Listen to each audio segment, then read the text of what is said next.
حضرت حسین رضی اللہ عنہ کے دائیں اور بائیں کان میں اذان اور اقامت خود اللہ کے رسول نے دی ہے۔ حضور علیہ الصلوۃ والسلام سے اذان بطور مؤذن ثابت ہے یا نہیں ہے، اس بارے میں اختلاف ہے۔ بعض لوگ کہتے ہیں سفر میں اللہ کے رسول نے ایک بار اذان دی تھی، اور کچھ لوگ انکار کرتے ہیں جی نہیں، حضور کا کام اذان نہیں تھا، رسول اللہ کا کام نماز پڑھانا تھا۔ لیکن بچوں کے کان میں اذان دینا یہ بالاتفاق ثابت ہے کہ اللہ کے رسول نے حضرت حسن اور حسین کے کان میں اذان خود فرمائی ہے اور اقامت بھی ادا فرمائی ہے۔ جب 7واں دن آیا تو حضور علیہ الصلوۃ والسلام نے ان کا نام تو حسین تجویز کر لیا تھا، ان کے بال مبارک کو کاٹا گیا، سر کے بال جسے ہم سریکی زبان میں کہتے ہیں جھنڈ، بچے کے جو بال پہلے اتارے جاتے ہیں، اس کا چاندی کے ساتھ وزن کیا، جتنا وزن بنا وہ چاندی اور اس کے رقم اللہ کے راستے میں صدقہ کی گئی۔ اور ان کے لیے 2 بکریاں ذبح ہوئی ہیں، 2 بکریاں یہ حضرت حسین رضی اللہ تعالیٰ عنہ کے لیے بطور عقیقہ۔ رسول اللہ صلی اللہ علیہ وسلم کا ان سے پیار بڑا مشہور ہے۔ حضور علیہ الصلوۃ والسلام کے نواسے اور نواسیاں اکثر حضور کے پاس نماز میں بھی آ جاتے تھے، مسجدوں میں صحابہ انہیں منع نہیں کرتے تھے۔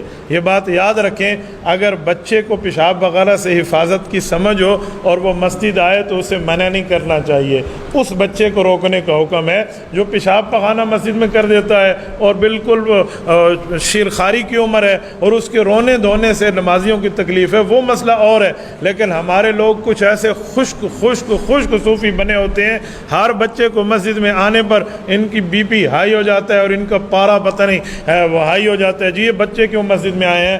میں اس پر ایک جملہ کہا کرتا ہوں کہ ہم نے مسجد میں آنا اپنے والدین سے سیکھا ہے، اپنے والد سے سیکھا ہے۔ اگر ہم ان سے نہ سیکھتے تو شاید اتنا جلدی مسجد میں آنے کا ہمارا ماحول نہ بنتا۔ آج بھی اگر ہم نماز کا سلام پھیریں اور پچھلی صفوں میں ہمیں بچوں کی آوازیں نہ آئیں نا، تو ہم اگلی نسل کی نمازیوں پہ فاتحہ پڑھ لیں، پھر ہماری نسل بہت مشکل سے نمازی بنے گی۔ تو صحابہ کرام کے بچے، حضور علیہ السلام کی نواسے اور نواسیوں کی تعداد آتی۔ ایک بار اللہ کے رسول کی نواسی ہیں، بڑی بیٹی کی بڑی بیٹی حضرت امامہ رضی اللہ عنہ، صحیح بخاری میں ہے، حضور علیہ السلام نماز پڑھا رہے تھے، یہ آ گئیں اور ان نے اللہ کے رسول صلی اللہ علیہ وسلم کے کندھے پہ سواری کرنا چاہی تو کندھے پہ چڑھ گئیں۔ رسول اللہ صلی اللہ علیہ وسلم جب سجدے میں جاتے تو انہیں اتار دیتے، اگلی رکعت کے لیے پھر بٹھا دیتے، بیٹھ جاتی نہیں، حدیث پاک کے لفظ ہے پھر بٹھا دیتے تاکہ بچہ اگلی رکعت میں رو نہ پڑے۔ ایک ہاتھ سے بٹھانے میں رسول اللہ صلی اللہ علیہ وسلم کی نمازیں خراب نہیں ہوئیں۔ آج کل ہمارے خشک صوفیوں کا پتہ نہیں مسئلہ یہاں پر خراب ہو جاتا ہے، مسے مکروہ ہو جاتے ہیں، بچہ مسجد میں کیوں آیا ہے۔ یہ سوچ اسلام کو فیور کرنے والی سوچ نہیں ہے۔ اسی طرح حضرت حسن حسین کے واقعات ہیں، یہ بھی آتے رسول اللہ صلی اللہ علیہ وسلم کے کندھوں پہ بیٹھ جاتے۔ کبھی یوں نہیں ہوا کہ حضور علیہ السلام نے ناراضگی فرمائی ہو کہ تمہاری وجہ سے میری نماز خراب ہوتی ہے، جی نہیں، جب تک یہ بچے کندھوں پر بیٹھے رہے رسول اللہ صلی اللہ علیہ وسلم نماز کو طویل فرماتے رہے۔ بعض اوقات سجدے کی طوالت کا ذکر ہے کہ سجدے کی تسبیحات سبحان ربی الاعلی و بحمدہ، یہ تفصیل سے کہنا شروع کر دیا جب تک وہ خود اپنی مرضی سے نہیں اترے۔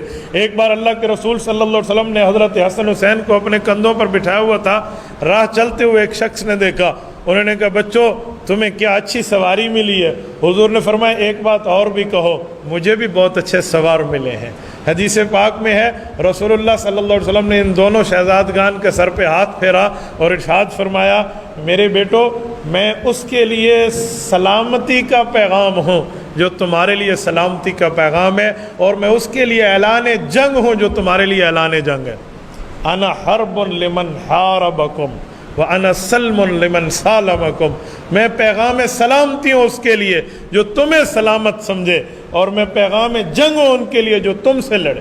رسول اللہ صلی اللہ علیہ وآلہ وسلم نے حضرت حسین رضی اللہ تعالیٰ عنہ کے لیے ارشاد فرمایا کہ الحسین منی وَأَنَا مِنْهُ، اس کی اور میرے پیار کا تعلق ایسے ہے یہ میرا حصہ اور میں اس کی محبت میں ہوں۔ یہ رسول اللہ صلی اللہ علیہ وسلم لفظی ترجمہ ہوتا ہے یہ مجھ سے اور میں اس سے ہوں، مراد محبت اور پیار کا تعلق ہے۔ یہ کس موقع پہ فرمایا؟ امام ابن ماجہ رحمۃ اللہ علیہ حدیث پاک لائے ہیں کہ حضور علیہ السلام کو دعوت میں کسی جگہ جانا تھا، رسول اللہ صلی اللہ علیہ وسلم گزرے تو حضرت فاطمہ کے گھر سے گزرے، اس گلی میں آئے تو حضرت حسین رضی اللہ عنہ چھوٹے تھے، بچوں کے ساتھ کھیل رہے تھے۔ حضور علیہ السلام نے انہیں پکڑنا چاہا تو یہ نانا جان کے ہاتھ سے بھاگ جاتے۔ آپ علیہ الصلوۃ والسلام نے طریقہ یہ اختیار فرمایا کہ انہیں پکڑنے کے لیے ہاتھ آگے بڑھایا، جب یہ قریب آتے تو حضور انہیں پکڑتے نہیں، تاکہ بچے کو یہ یقین ہو جائے کہ نانا جان پکڑ نہیں رہے۔ وہ قریب آئے تو رسول اللہ صلی اللہ علیہ وسلم نے پکڑ لیا۔ ایک موقع پر اللہ کے رسول صلی اللہ علیہ وسلم کا ان کے ساتھ بہت زیادہ پیار کے معاملات ثابت ہیں۔ حدیث پاک میں حضرت علی فرماتے ہیں سر سے لے کر سینے تک میرا حسن رسول اللہ سے مشابہ ہے، اور سینے سے لے کر پاؤں مبارک تک یہ میرا حسین رسول اللہ صلی اللہ علیہ وسلم کے مشابہ ہے۔